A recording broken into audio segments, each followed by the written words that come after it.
নমস্কার বন্ধুরা, আমি সুমিতা মিনি ব্লগ থেকে সুমিতা চলে এসেছি আবার তোমাদের সঙ্গে একটা নতুন ব্লগ নিয়ে। তো আমরা সেদিন যাচ্ছিলাম উল্টো রথে।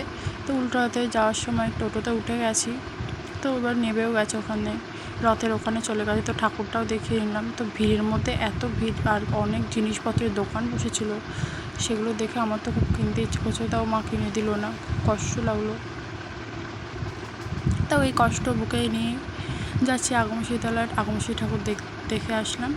তো দেখে টেকে এসে একটু আইসক্রিম খেয়ে, এই বেলুনটা দেখে বলবে কার কার ছোটোবেলার কথা মনে পড়েছে। তো আর এই নাগরদোলাটা দেখেও বলবে যে কার কার ছোটোবেলায় কতবার চড়েছো, কমেন্টে নিশ্চয়ই জানিও।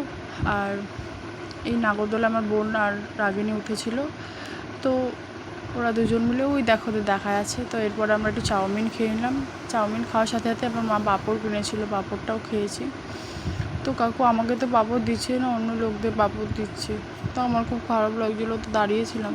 অবশেষে আমাকেও পাঁপড়টা দিল।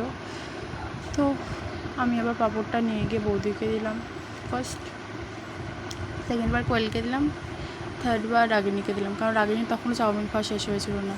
এরপর আমার থেকে আবার বৌদি পাঁপড় খেলো। এবার পাঁপড় খাচ্ছি, খেতে আমি দেখো কত ঘেমে গেছি, গরম লাগছে, কি কালো কালো লাগছে কেন আমাকে কে জানে। তো পাঁপড়টা খেতে খুব ভালো ছিল। তার এর মধ্যে আমার জামার মধ্যে পাঁপড় পড়েছে, আমি খেয়ালই করিনি। তাহলে কত বড় আতাল দেখো। এর মধ্যে আমি মার সাথে কথা বলছিলাম। তো এবার আমরা বাড়ি যাচ্ছি।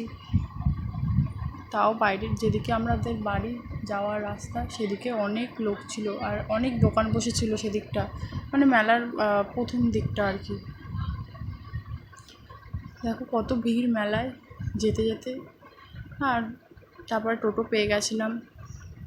টোটোর মধ্যে উঠেও কিছু ক্লিপ নিচ্ছিলাম, তো কারেন্ট চলে গেছিলো এর মধ্যে। তবে বাড়ি চলে এসেছি, দেখো 8টা বাজে। তো ভিডিওটা এই পর্যন্ত, টাটা বাই বাই। অবশ্যই লাইক কমেন্ট শেয়ার